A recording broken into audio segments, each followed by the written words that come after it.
Hey there, and welcome to this piano teacher book review video. Today we're going to be looking at the series Masterwork Classics, which is organised and compiled by Jane Magrath. Jane wrote the wonderful and standard in its own right book called The Pianist's Guide to Standard Teaching and Performance Literature. This is a book where she leveled all of these pieces from, so many composers, and it's a great go-to resource in many studios, so many teachers will be familiar with it. But she also has this series which doesn't seem to be quite as well known, but is my absolute favorite collection of classical pieces. The reason I love this series is because, number one, the leveling and how consistent it is, because Jane is the queen of that. And number two, because of the number of levels, which might sound like a silly little thing, but a lot of other leveled classical literature, it's only got a few levels to it and there's too big a jump, or it only goes from like a late beginner up to early intermediate level, really. And so I love that Jane's books go from level 1 to 2, all the way up to 10, which is like a really early advanced level, like a grade 8 in most systems, exam systems. So to give you an example, this is a level 1 to 2 piece. The book is 1 to 2 rather than just 1 and 2. So there are 9 levels to take you up to level 10. This is Carefree, which many of you will know from Turk.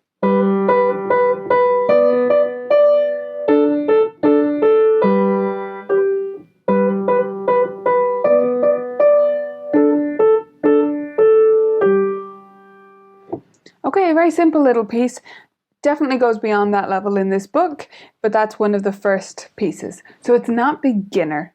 No book of classical pieces is really going to be a beginner book today, like a primer level. That's not really going to happen unless there are arrangements.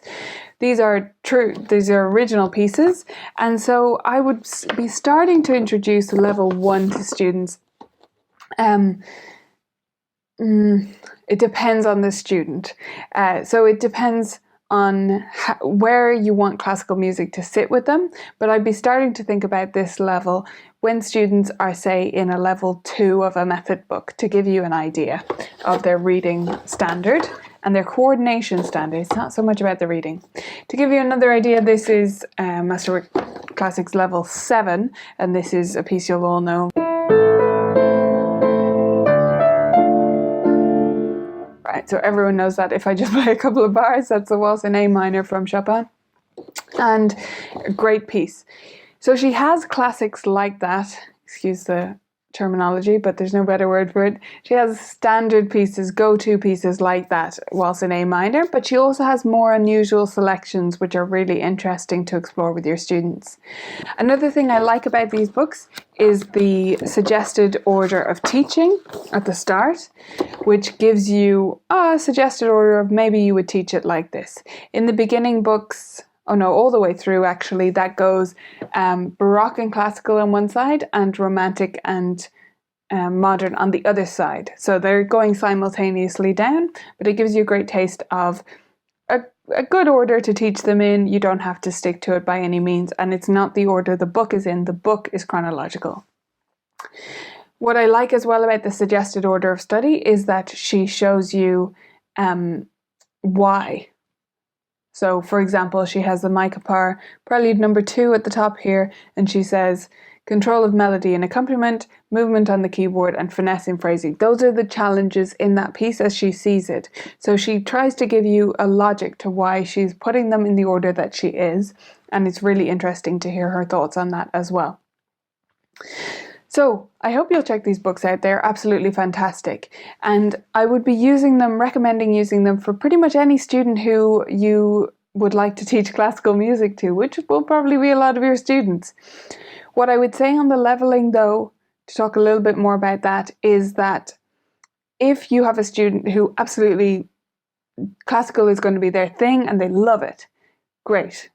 That's fine. The pieces can be challenging for them.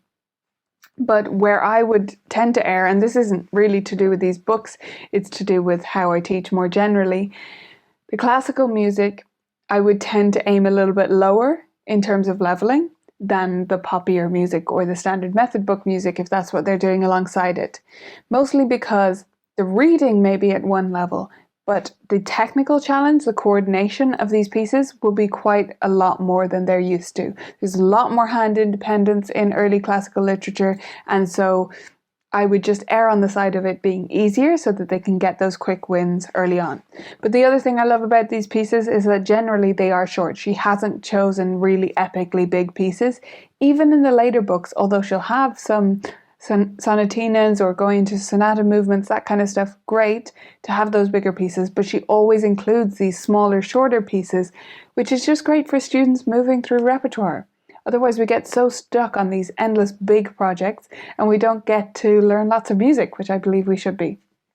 So I hope you'll check these books out. If you have any questions about them, I've been using them for a long time, so let me know in the comments below.